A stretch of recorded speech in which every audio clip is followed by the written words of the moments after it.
بعد فاعوذ باللہ من الشیطان الرجیم بسم اللہ الرحمن الرحیم وَإِن مِّن شَيْءٍ إِلَّا يُسَبِّحُ بِحَمْدِهِ وَلَكِن لَّا تَفْقَهُونَ تَسْبِيحَهُمْ وقال تعالى كل قد علم صلاته وتسبيحه صدق اللہ العظیم۔ حاضرین محترم، دو مقامات سے قرآن مجید کی تلاوت کی گئی ہے۔ دعا فرمائیے اللہ تعالیٰ بات کو صحیح طور پر کہنے کی، سننے کی، سمجھنے کی اور اس پر عمل کرنے کی ہمیں توفیق عطا فرمائے۔ اس آیت مبارکہ کا جو پہلی میں نے تلاوت کی ہے اس کا مفہوم یہ ہے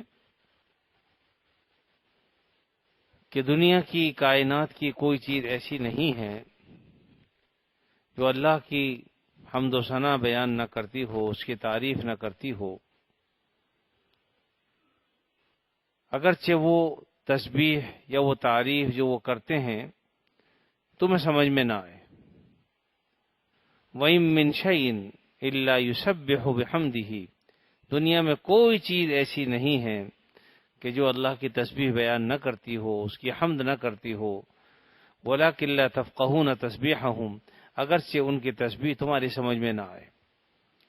تو بلا شبہ کائنات کی جتنی بھی چیزیں ہیں، اب چاہے وہ درخت ہوں، چاہے وہ پتھر ہوں، چاہے وہ انسان ہوں، چاہے وہ حیوان ہوں، یہ ساری کی ساری چیزیں اللہ کی حمد و ثنا، اللہ کی تعریف بیان کرتی ہیں، اور کبھی کبھی معجزے کے طور پر اللہ رب العزت دکھا بھی دیتے ہیں، جیسے کہ نبی کریم صلی اللہ علیہ وسلم کے زمانے میں آپ صلی اللہ علیہ وسلم نے کچھ کنکریاں اٹھائیں اور ان کو حضرت صدیق اکبر رضی اللہ تعالیٰ عنہ کے ہاتھ میں دیں تو اس میں سے تسبیح کی آواز آ رہی تھی، اور پھر انہوں نے سیدنا عمر فاروق کو دی، تب بھی تسبیح کی آواز آ رہی تھی۔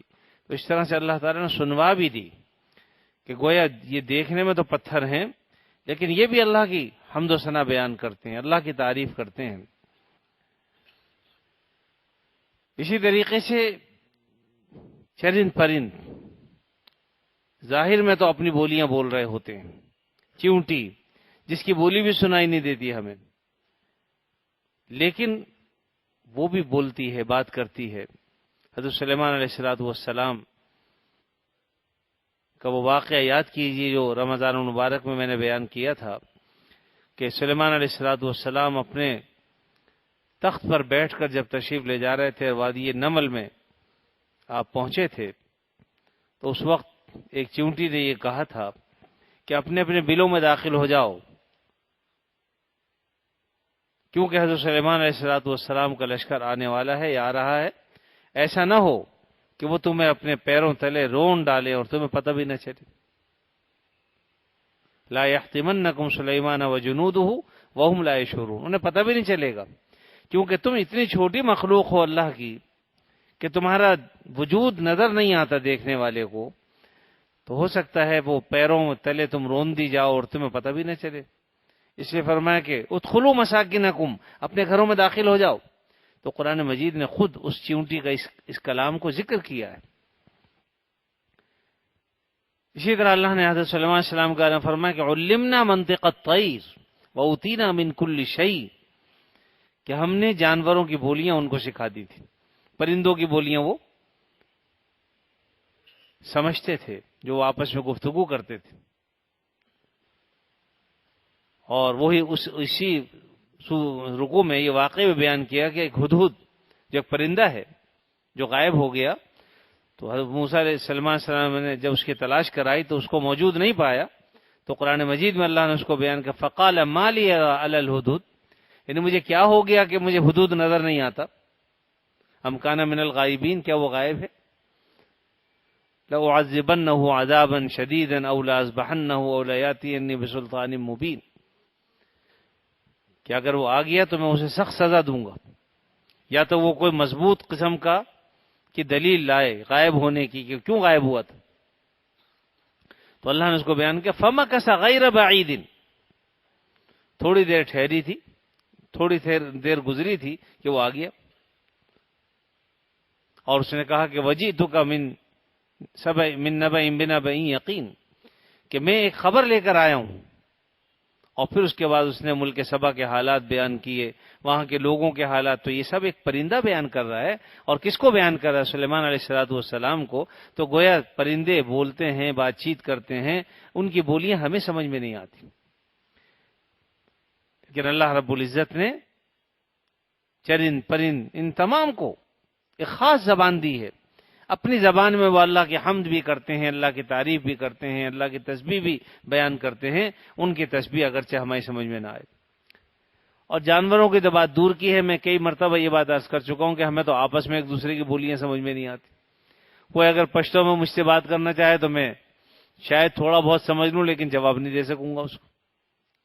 حتیٰ کہ خالص پنجابی میں اگر کوئی کسی سے بات کرے تو بعض اوقات وہ بھی سمجھ میں نہیں آتی. اور پھر اللہ رب العزت نے اس کا معاملہ بھی ایسا رکھا ہے کہ جب زمین بدلتی ہے، جگہ بدلتی ہے، علاقہ تبدیل ہوتا ہے تو زبانیں بھی تبدیل ہو جاتی ہیں. یہی وجہ ہے کہ صرف پنجابی زبان ہی کو لے لیں تو مختلف علاقوں میں مختلف بولیاں بولی جاتی ہیں. تھوڑے تھوڑے فاصلے سے علاقے ہیں، ان میں جو زبانیں بولی جاتی ہیں وہ فرق ہوتا ہے ایک دوسرے میں. اسی طرح پشتو ہے. بلوچستان کی پشتو اور ہوگی، پشاور کی پشتو بولنے والے اور طرح سے بولیں گے. انداز گفتگو بھی الگ ہوتا ہے، خاص انداز ہوتا ہے ان کا بولنے کا. اہل عرب کے یہاں اسی طریقے سے مختلف لغتیں ہیں، اور ہر علاقے کی گفتگو جو ہے وہ الگ ہے، بولی الگ ہے، کچھ نہ کچھ فرق ہوتا ہے. حتیٰ کہ قرآن مجید اللہ نے 7 لغتوں میں نازل فرمایا. 7 عشرہ کے جو قاری ہیں، یہ کیا کون ہیں؟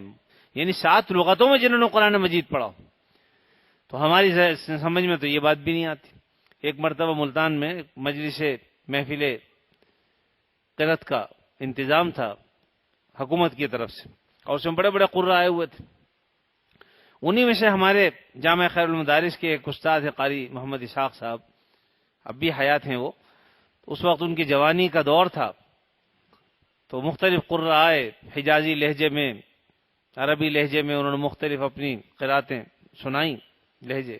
تو وہ قرات تو ساری کی ساری ایک ہی پڑھتے ہیں، لیکن سننے والے کو بھلے ہی معلوم ہوتی. اب جب یہ آئے، انہوں نے قرآن مجید کی 7 لغت، ایک آیت کی تلاوت کی صرف، لیکن پہلے ایک روایت میں، پھر دوسری روایت میں، پھر تیسری لغت میں، پھر چوتھی میں، پھر 5ویں میں. تو اس طرح 7 لغتوں میں جو فرق تھا اس فرق کے ساتھ اس قرآن مجید کی تلاوت کی. میں نے دیکھا بعض لوگوں کو کہ وہ ہنس رہے ہیں، مذاق اڑا رہے ہیں. تو ان سے میں نے پوچھا، میں نے کہا آپ لوگ کیوں ہنس رہے ہیں؟ کہنے کہ غلط پڑھ رہا ہے قرآن مجید. تو ہماری کم علمی کا تو یہ حال ہے کہ وہ لغت میں قرآن مجید سنا رہا ہے، پڑھ رہا ہے بیچارہ. 7 لغتوں میں قرآن مجید نازل ہوا، لیکن ہم یہ سمجھ رہے ہیں کہ یہ قرآن مجید غلط پڑھ رہا ہے، بجائے اس کے کہ ہمیں یہ افسوس ہوتا کہ ہمیں تو یہ بھی پتہ نہیں اب تک کہ قرآن مجید 7 لغتوں میں نازل ہوا ہے. اور وہ 7 کے 7 ہی لغتیں اپنی جگہ پر صحیح. الحمدللہ اللہ کا احسان ہے کہ اس دور میں بھی یہ فن موجود ہے، باقی ہے. ہمارے حضرت مولانا صاحبان محمود صاحب رحمۃ اللہ علیہ 7 عشرہ کے قاری. اسی طریقے سے اور بہت سے جو ہمارے ہاں اساتذہ کرام پڑھانے والے ہوتے ہیں، اس میں عموماً 7 عشرہ کے قاری ہوتے ہیں، یعنی 7 لغتوں میں قرآن مجید پڑھ سکتے ہیں وہ. اور ہمارے ہاں پڑھتا وہ شخص ہے جس کو قرآن مجید ایسا یاد ہو کہ اس میں غلطی بھی نہ آتی ہو، تب یہ 7 لغتیں پڑھنے پر اس کو قدرت ہوتی. تو بہرحال لیکن ہے، اور اس کا مرکز جو ہے ملتان، اب بھی الحمدللہ وہاں پر اس طرح کے اساتذہ موجود ہیں، مدارس ہیں. خاص طور پر جامعہ خیر المدارس جو حضرت مولانا خیر محمد صاحب جالندری رحمۃ اللہ علیہ کا قائم کردہ مدرسہ ہے، جو حضرت تھانوی رحمۃ اللہ علیہ کے خلیفہ اجل تھے، ان کا مدرسہ آج بھی مرکز ہے. اور ایک کلاس میں، یعنی قرآن مجید کی ایک کلاس میں 200 لڑکے ہوتے ہیں. اس وقت بھی جو موجودہ کلاس ہے اس میں تقریباً 200 طلبہ پڑھتے ہیں ایک کلاس میں، اور اس کو سنبھالتا کون ہے؟ ایک نابینا حافظ. یعنی جو قاری ہیں، استاد قاری محمد اقبال صاحب ہیں اس وقت، وہ نابینا ہے، لیکن ماشاءاللہ کیا مجال ہے کہ کوئی طالب علم ایسا ہو جو وہاں کھیل رہا ہو کلاس میں بیٹھ. تو یہ اللہ تعالیٰ کا انعام ہے. کہنے کا مطلب یہ ہے کہ ہم تو آپس میں ایک دوسرے کی لغت نہیں سمجھتے، ایک دوسرے کی زبان نہیں سمجھتے. جائے گے کہ ہم دعویٰ کریں کہ صاحب ہمیں چڑیا کی بولی آتی ہے اور چونٹی کی بولی آتی ہے اور مکھی کی بولی آتی ہے، ہمیں تو کچھ بھی نہیں آتا. اللہ رب العزت نے ان تمام کو ایک زبان دی ہے، ایک زندگی دی ہے. حتیٰ کہ بعض چیزیں ایسی ہیں جو دیکھنے میں ہم یہ سمجھتے ہیں کہ یہ تو مردہ ہے، لیکن ان میں زندگی ہوتی ہے. ابھی پتھر ہے، پتھر جیسے کہ میں نے ابتدا میں مثال دی، کنکریوں سے آواز آ رہی. حضرت یونس علیہ السلام جب مچھلی کے پیٹ میں چلے گئے، تحت الثری میں پہنچ گئے، وہاں پر جو ہے وہ کنکریوں کی انہوں نے آواز سنی، سبوح قدوس ہے. تو وہاں پر پھر انہوں نے لا الہ الا انت سبحانک انی کنت من الظالمین پڑھا. تو وہ پتھر بھی پڑھتے ہیں تسبیحات. تو پتھر دیکھنے میں مردہ ہیں لیکن حقیقت میں مردہ نہیں ہے. اللہ نے ان کے حسب حال ان کو حیات عطا فرمائی ہے، اور وہ اس حسب حال حیات پر اللہ کی تسبیح بھی بیان کرتے ہیں، کیڑے تسبیح بیان کرتے ہیں. حضرت موسیٰ علیہ السلام کو جب اللہ نے حکم دیا کہ ایک پتھر پر اپنا عصا مارو، اور انہوں نے اس پتھر پر جو ہے اپنا عصا مارا، اس کے اندر ایک کیڑا نکلا. اس کیڑے کے منہ میں ہرا پتا تھا، اور جو یہ کہہ رہا تھا کہ سبحان من یرانی ویعلم مکانی ویرزقنی ولا ینسانی، ہے کہ میرا رب وہ ہے کہ جو مجھے کبھی بھولتا نہیں ہے. سبحان من یرانی، پاک ہے وہ ذات جو مجھے دیکھ بھی رہا ہے. ویعلم مکانی، جہاں میں رہتا ہوں اس کو جگہ کا بھی علم ہے کہ میری جگہ کہاں ہے، میرا گھر کہاں ہے، اور مجھے رزق بھی دیتا ہے، کبھی بھولتا نہیں ہے کہ میں بھوکا نہ مر جاؤں. ہمارے یہاں تو اگر ہم کسی کے اگر یہ ذمہ داری لے لیں کہ بھی روزانہ صبح شام کھانا پہنچائیں گے، تو شاید کئی مرتبہ ایسا ہو کہ بھول جائیں کھانا پہنچانا، یاد ہی نہ رہے کہ وہ میں بھول ہی گیا بھائی. لیکن اللہ رب العزت اس کیڑے کو بھی رزق پہنچا رہے ہیں، اور زبان حال سے وہ یہ کہہ بھی رہا ہے. اسی طریقے سے اللہ نے خود پتھروں کے بارے میں فرمایا قرآن مجید میں. پہلے انسانوں کو مخاطب کیا کہ ثم قست قلوبکم من بعد ذلک فہی کالحجارۃ او اشد قسوہ. فرمایا کہ تمہارے قلوب، تمہارے دل ایسے ہو گئے جیسا کہ پتھر.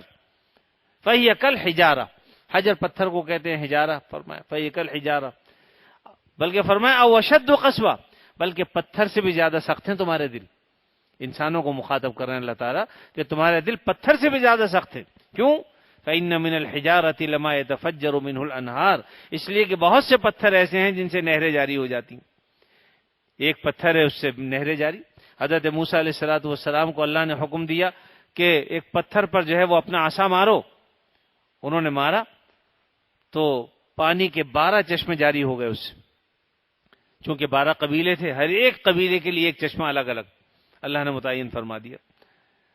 تو پانی سے چشمے جاری ہو جاتے ہیں، پہاڑوں سے چشمے جاری ہو جاتے ہیں. کس کی قدرت ہے؟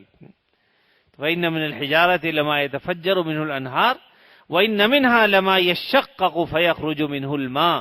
بہت سے پتھر ایسے ہیں کہ جب وہ شق ہوتے ہیں، پھٹتے ہیں، تو اس سے پانی جاری ہو جاتا ہے.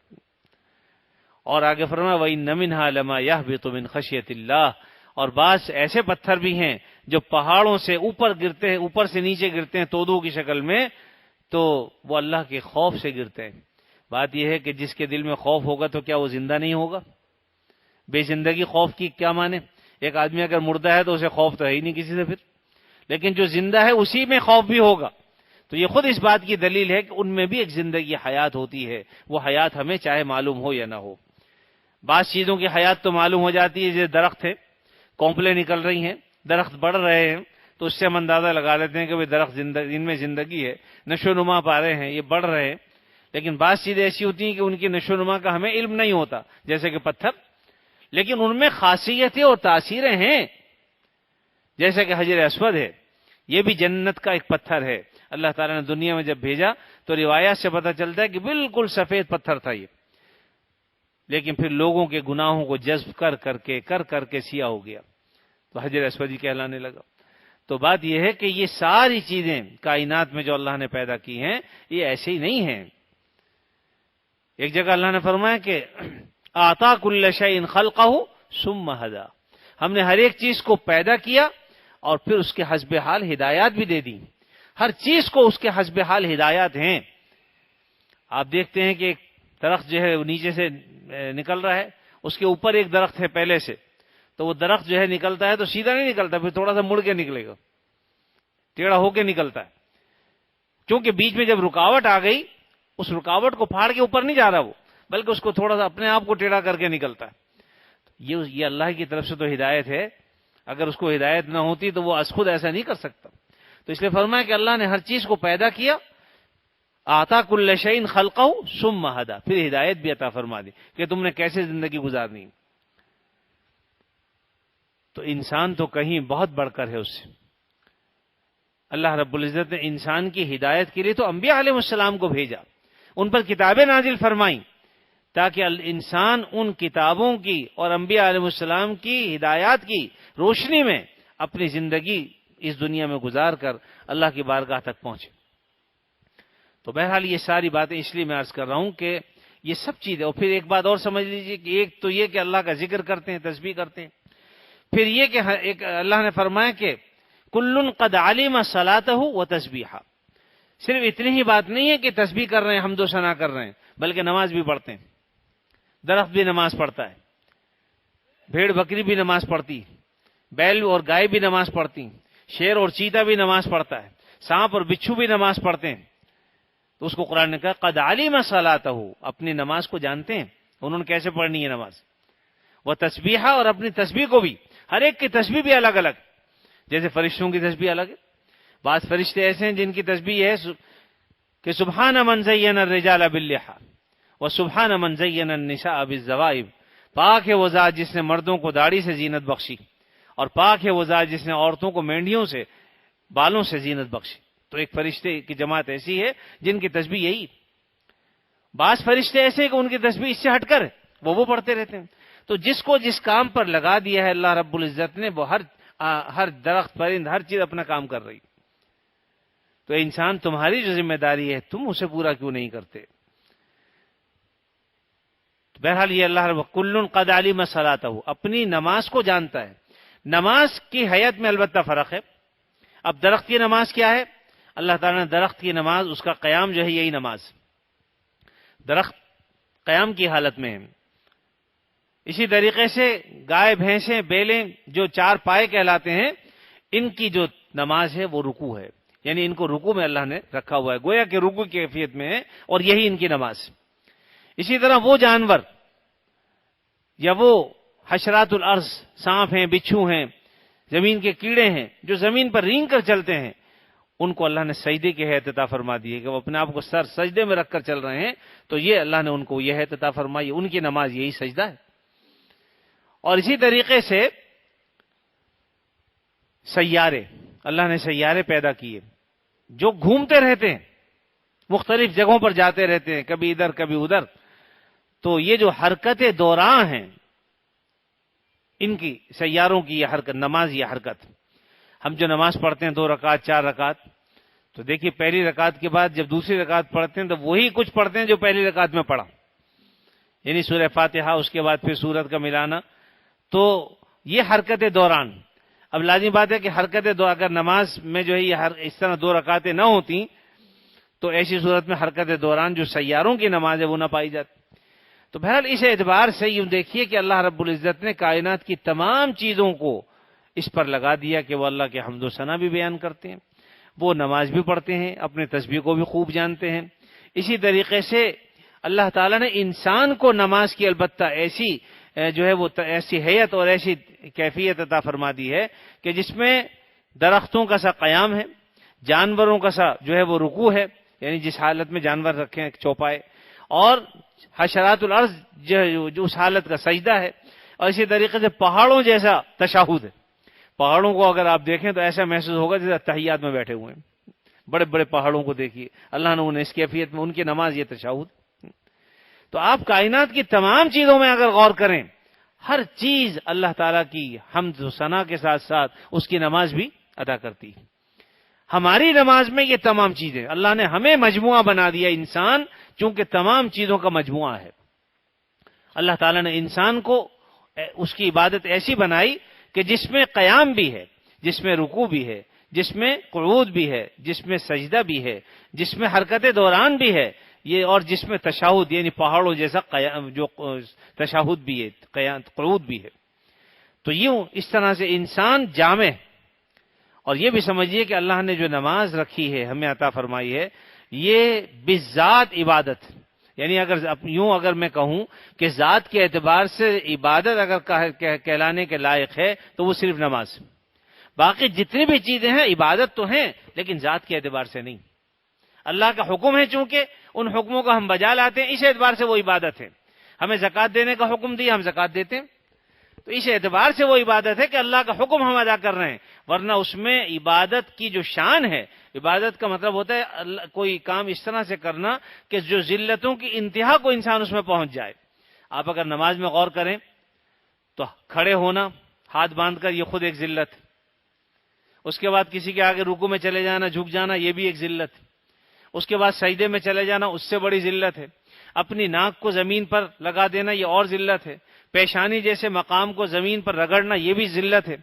تو نماز میں ذلتوں کی انتہا ہے، گویا کہ عبادت جو ہم کرتے ہیں، کیونکہ عبادت کے معنی ہے اس طرح سے اللہ کی بارگاہ میں عمل کرنا، اپنی جو ہے وہ ذلت کا اظہار کرنا، اپنے آپ کو ذلیل بنا کر اللہ کے سامنے پیش کرنا کہ یا اللہ تو چونکہ عزت کے اعلیٰ مقام پر ہیں، ہم ذلت کے انتہائی پستی کے مقام پر ہیں، ہمارا مقام یہ ہے کہ ہم تیرے آگے ناک بھی رگڑیں، ہم تیرے آگے ماتھا بھی رگڑیں، ہم تیرے آگے ہاتھ بھی باندھیں، ہم تیرے آگے رکوع بھی کریں، ہم تیرے آگے سجدہ بھی کریں۔ تو یا اللہ یہ جتنی بھی ذلت ہو سکتی ہے ہم تیرے آگے کر رہے ہیں، نماز میں یہ ساری چیزیں۔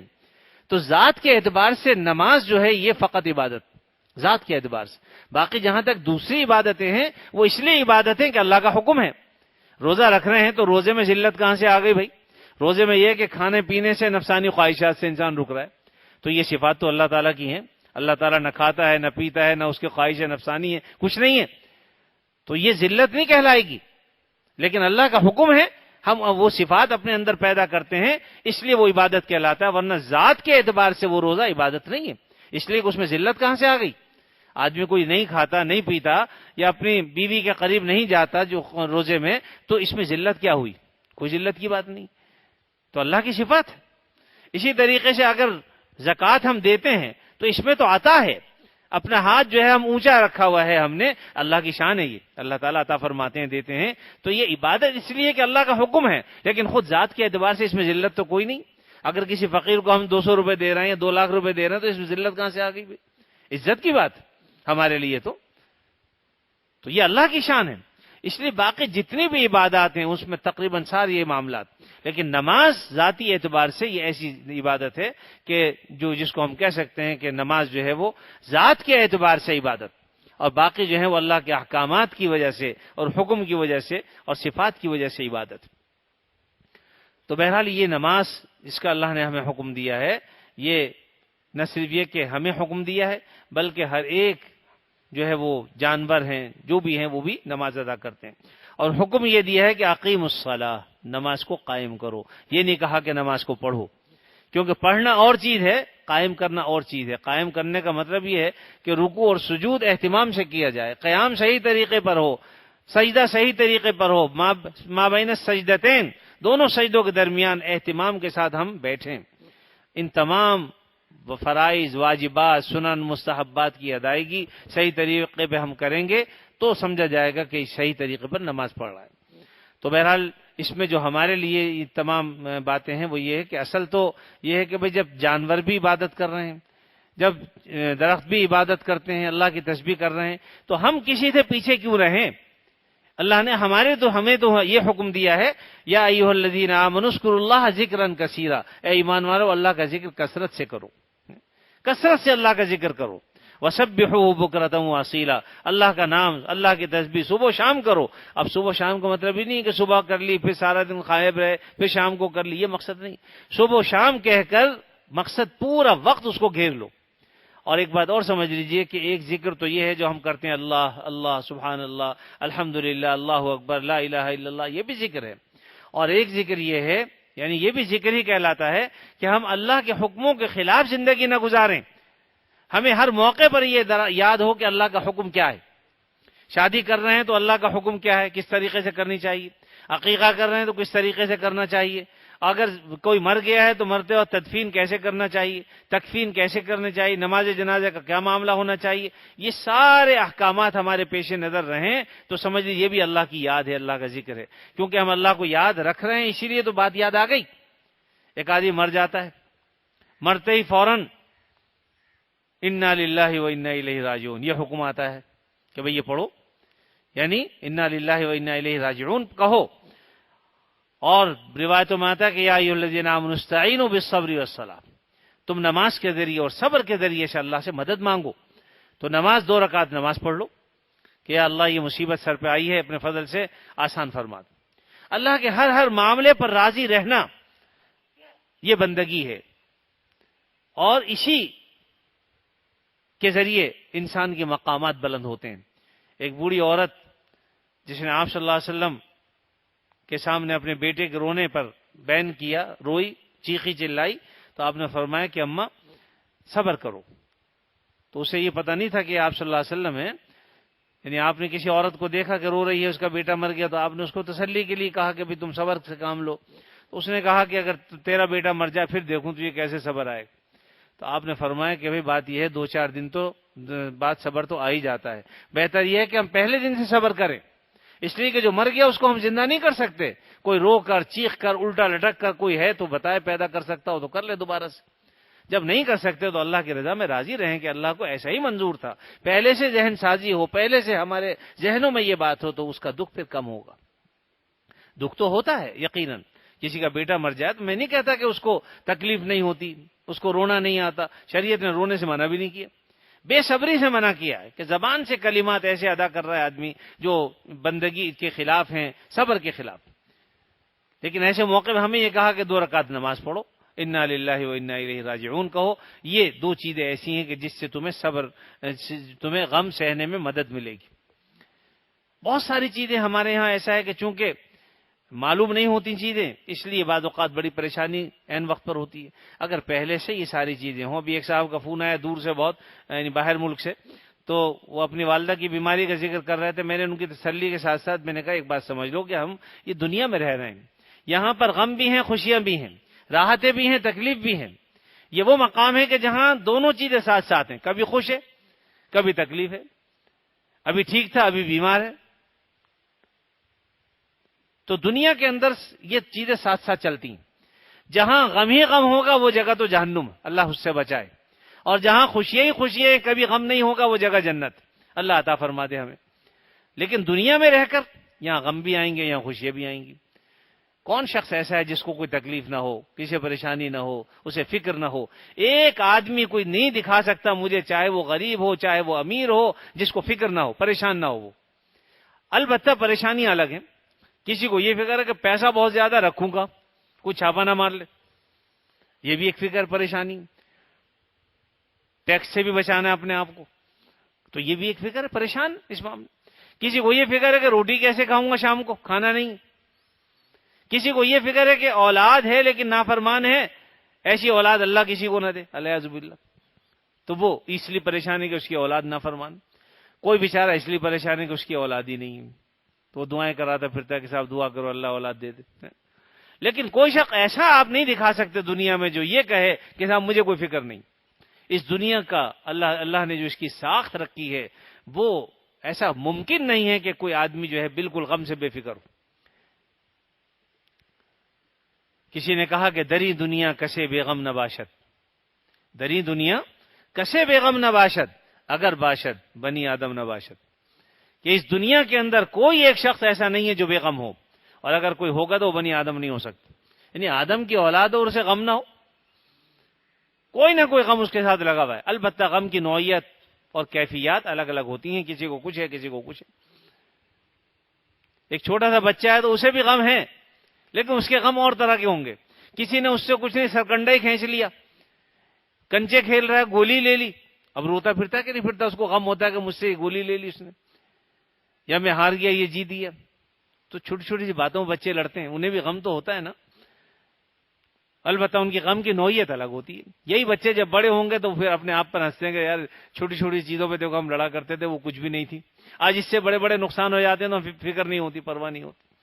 تو بہرحال بات یہ ہے میرے عزیز، اور اس دنیا میں رہنے کے لیے اللہ اس کے رسول صلی اللہ علیہ وسلم کے احکامات پر عمل کرنا یہ ضروری ہے. یہ بھی اللہ کے ذکر میں شامل ہے کہ آدمی کو وقت پر یہ بات یاد آ جائے کہ بھئی اللہ کا حکم یہ ہے لہذا میں اس کے مطابق کروں گا. ایک صاحب ابھی میرے پاس آئے، یعنی آج ہی، وہ اتفاق سے فون پر بات کر رہے تھے اور عربی میں بات کر رہے تھے. یقیناً ہم سب کی چونکہ زبان جنت میں انشاءاللہ عربی ہے ہی ہے، مجھے محبت بھی ہے اس زبان سے اور اچھا بھی لگتا ہے کوئی بولے تو. میں نے اس سے کہا آپ سعودیہ میں رہتے ہیں؟ تو اس نے بتایا کہ ہاں میں سعودیہ میں رہتا ہوں. کس جگہ رہتے ہیں؟ مکے میں رہتا ہوں. میں نے کہا ماشاءاللہ آپ کے لب و لہجے سے بات چیت سے پتہ چل رہا تھا کہ آپ. تو بہرحال گفتگو ہوتی رہی. اس نے مجھے بتایا کہ دنیا میں ہر جگہ میرا جانا ہوتا ہے. ابھی میں چائنا گیا تو مجھے یہ فکر رہتی ہے کہ حلال و حرام میں کئی، یعنی اس نے کہا 30 دن میں رہا ہوں وہاں پر، لیکن ان 30 دنوں میں نے کھانا میرا خیال ہے 12 13 14 مرتبہ کھایا، اس سے زیادہ نہیں کھایا. لیکن حالانکہ کم از کم 30 دن تو کم از کم 30 مرتبہ تو کھانا کھاتا میں، لیکن صرف اس لیے کہ مجھے وہاں پر تسلی نہیں ہوتی تھی کہ یہ حلال ہے یا حرام. اس لیے کہتے ایک دفعہ بھوک بہت زور کی لگ رہی تھی، بہت ہی زور کی بھوک لگ رہی تھی، اور میں سوچ رہا تھا کیا کروں. اتنے میں 2-4 افراد آئے باہر میرے پاس، مجھے کہنے لگے کہ آپ کہاں جا رہے ہیں؟ ہم نے کہا میں وہاں جا رہا ہوں بھائی. کہنے لگے بھائی ہم بھی جا رہے ہیں، چلیں ہمارے ساتھ چلیں. میں نے کہا نہیں میں آپ کے ساتھ نہیں جاؤں گا. انہوں نے کہا کیوں ہمارے ساتھ کیوں نہیں جائیں گے؟ کہا کہ بھائی آپ نے جس ہوٹل سے ابھی کھانا کھایا، آپ نے مجھ سے پوچھا تھا، میں نے آپ کو بتایا کہ یہاں حلال نہیں ہے، حرام کھانا ہے. آپ نے کہا اچھا ہم کھائیں گے نہیں، ہم بیٹھ گئے ایسی، اور میں نے دیکھا آپ کھا بھی رہے تھے پھر بیٹھے ہوئے، تو اس لیے میں آپ کے ساتھ تو نہیں جاؤں گا. مطلب اس درجے کا اس شخص میں تقویٰ تھا کہ اس نے ایک تو صاف صاف کہہ بھی دیا، اور دوسری بات یہ ہے کہ وہ ان کے ساتھ نہیں گیا. وہ لوگ خیر چلے گئے. کہنے لگا مجھے بھوک بہت زور سے لگ رہی تھی. میں نے کہا یا اللہ بھوک بڑی زور کی لگ رہی ہے، کہیں سے بندوبست کر. کہنے لگا میں آگے چلا، تھوڑی دیر میں نے دیکھا کہ ایک شخص مصلی بچھا کر نماز پڑھ رہا ہے. تھا چینی تھا، مسلمان تھا، نماز پڑھ رہا تھا. میں نے سوچا کہ نماز سے فارغ ہو جائے تو اس سے پوچھوں گا بھائی کہاں سے اس پیٹ کی آگ بجھائی جا سکتی ہے جہاں حلال کھانا مل جائے. جب نماز سے فارغ ہوا اس نے مصلی لپیٹا، اپنی بغل میں دبایا اور ٹھیلے پر آ کر کھڑا ہو گیا. میں نے دیکھا کہ اس ٹھیلے پر ایک تنور تھا جس پر وہ روٹیاں لگا رہا تھا گرم گرم، اور وہی بیچ رہا تھا بس، اور کچھ نہیں. تو میں نے اس سے روٹی خریدی 2، اور اس سے میں نے پوچھا سالن والن کا، لیکن نہ وہ میری زبان سمجھتا تھا. زبان یار من ترکی ومن ترکی نمی دانم، اس کی زبان چینی، میری پاکستانی اردو زبان میں بولنا نہیں جانتا چائنی. اب وہ نہ وہ میری زبان سمجھتا تھا نہ میں اس کی. تو کہا میں نے اس سے 2 روٹی لی اور وہی گرم گرم کھا لی. اتنا لطف آیا کہ میں بتا نہیں سکتا، اور اسی سے پیٹ بھر لیا الحمدللہ. تو اللہ تعالیٰ مانگنے والے کو دنیا بھی نہیں دیتے. تھوڑی سی تکلیف تو آئی، لیکن اس کو اس سے راحت کتنی ملی ہوگی، خوشی کتنی حاصل ہوئی. اب نہ جانے اس کو کتنے مہینے ہو گئے وہاں سے آئے ہوئے، لیکن آج بھی اس کو یہ واقعہ یاد ہے. تو میرے بھائی بات یہ ہے کہ وقت پر اس بات کا ادراک کہ یہ حلال ہے یا حرام ہے، یہ کام کرنا ہے یہ نہیں کرنا، یہ بھی تو اللہ کی یاد ہے نا. اگر اللہ کی یاد نہ ہو تو کیسے آدمی حلال و حرام سے بچے گا؟ یاد ہے اللہ کو، اللہ اس کے دل میں ہے، ادراک ہے، تبھی تو بچ رہا ہے. اللہ تعالیٰ اپنے فضل سے ہمیں بھی بچنے کی توفیق عطا فرمائے. بہرحال یہ میں نے عرض اس لیے کر دیا کہ چونکہ ساری چیزیں اللہ کو یاد کرتی ہیں، اللہ کا ذکر کرتی ہیں، تو انسان کو پھر خاص طور پر مسلمان کو یہ زیب نہیں دیتا کہ وہ اللہ کی یاد سے غافل رہے. ہمیں بھی کثرت کے ساتھ اللہ کو یاد رکھنا چاہیے. ہمارے حضرت والا ایک مرتبہ فرما رہے تھے بیان میں کہ بات یہ ہے کہ جب اللہ کو آدمی یاد رکھتا ہے تو اللہ بھی بھولتے نہیں. اول تو اللہ نے خود کہا کہ فذکرونی اذکرکم، تم مجھے یاد کرو میں تمہیں یاد کروں گا. لیکن اس کے ساتھ ساتھ فرمایا کہ ایک صاحب نے میرے شیخ سے کہا کہ حضرت ہمیں کیسے پتہ چلا کہ اللہ کو یاد ہم کریں، کس طرح سے اللہ ہمارے دل میں آئے گا؟ تو فرمایا کہ اپنی ہتھیلی رگڑو. تو ہتھیلی رگڑی، کہا رگڑتے رہو. رگڑ رگڑ کے بالکل گرم ہو گئی. کہا کہ اور رگڑو. کہا کہ حضرت بہت گرم ہو. کہا اور رگڑو. کہا کہ اب تو بالکل آگ معلوم ہو رہی. فرمایا کہ بات یہ ہے کہ جب دل پر رگڑا لگتا ہے نا اسی طریقے سے مجاہدے کا، تو اللہ تعالیٰ دل میں آ جاتے ہیں. اب جب تمہارے ہاتھوں کو 2 رگڑ رگ رہی ہے، اس رگڑ سے تمہارے ہاتھ اتنے گرم ہو گئے کہ تمہیں آگ معلوم ہو رہے ہیں. اسی طریقے سے جب اس دل پر رگڑے لگتا ہے اور اس پر مجاہدہ تم کرو گے تو اللہ رب العزت اس دل میں آ جائیں گے. اللہ تعالیٰ اپنے فضل و کرم سے اعمال صالحہ کی توفیق عطا فرمائے. اپنے نیک بندوں کے ساتھ اٹھنے بیٹھنے کی اللہ تعالیٰ ہمیں توفیق عطا فرمائے. خاص طور پر اللہ کے جو ایسے بندے ہیں جو ہدایت کا ذریعہ ہیں اس دنیا میں، اللہ تعالیٰ ان کی مجلس، ان کے ساتھ اٹھنا بیٹھنا ہمیں نصیب فرمائے، تاکہ اللہ رب العزت کی یاد ہمہ وقت ہمارے دل میں پیوست ہو جائے. اللہ تعالیٰ ہمیں اس کی توفیق عطا فرمائے. وآخر دعوانا الحمدللہ رب العالمین. الحمدللہ رب العالمین والعاقبۃ للمتقین والصلاة والسلام علی رسولہ الکریم سیدنا مولانا محمد وعلی آلہ واصحابہ اجمعین. اے اللہ اپنے فضل خاص سے ہمارے گناہوں کو معاف فرما، ہمیں عافیت نصیب فرما، ہر قسم کے شر سے فتنوں سے اللہ ہماری حفاظت فرما، ہمارے بیماروں کو شفا عطا فرما، جو مقروض ہیں ان کے قرضوں کو ادا فرما، جو پریشان حال ہیں ان کی پریشانیوں کو دور فرما، یا اللہ جو بیمار ہیں ان کو اپنے فضل و کرم سے شفا عطا فرما۔ اس وقت ہمارے بھائی زبیر صاحب بیمار ہیں، حافظ طلحہ بیمار ہیں، اور اسی طریقے سے سمیع الدین صاحب کا پیغام بھی آیا ہے، وہی بیمار ہیں، انہوں نے بھی دعا کے لیے کہا ہے، اور بہت سے لوگ ہیں جن کو ہم نہیں جانتے، ہمارے مسجد کے نمازی ہیں یا نہیں ہیں، یا ان کے گھروں میں عزیز اقارب رشتہ دار ہیں، بیمار ہیں، یا اللہ سب کو شفائے کامل عاجل عطا فرما، اے اللہ سب کو شفائے کامل عاجل عطا فرما، اے اللہ ہمیں اپنی ذات کے سوا کسی کا محتاج نہ بنا، کسی کے آگے ذلیل نہ فرما، کسی کے آگے رسوا نہ فرما، جب تک زندہ رہیں آپ صلی اللہ علیہ وسلم کی تعلیمات و ہدایات پر عمل کی توفیق عطا فرما، اپنی مضبوط حفاظت اور پناہ ہمیں عطا فرما، اے اللہ ہمارے ایمان کی، ہماری جان کی، مال کی، عزت کی، آبرو کی حفاظت فرما، ہمارے گھروں کی حفاظت فرما، اے اللہ ہماری دکانوں کی، فیکٹریوں کی حفاظت فرما، ہمارے شہر کی حفاظت فرما، ہماری مسجدوں کی اور مدارس کی حفاظت فرما، اے اللہ ہمارے محلوں کی حفاظت فرما، یا اللہ چوروں ڈاکوؤں سے اللہ ہماری حفاظت فرما، اے اللہ تو اپنے فضل و کرم سے ہمیں اپنی مضبوط حفاظت اور پناہ میں لے لے، جب تک زندہ رہیں آپ صلی اللہ علیہ وسلم کی تعلیمات و ہدایات پر زندگی گزارنے کی توفیق عطا فرما، اور جب وقت آخر آئے خاتمہ ایمان پر فرما۔ اللہم صلی علی سیدنا مولانا محمد وعلی آل سیدنا مولانا محمد مبارک وسلم۔ سبحان ربک رب العزت عما یصفون وسلام علی المرسلین والحمد للہ رب العالمین، آمین برحمتک یا ارحم الراحمین۔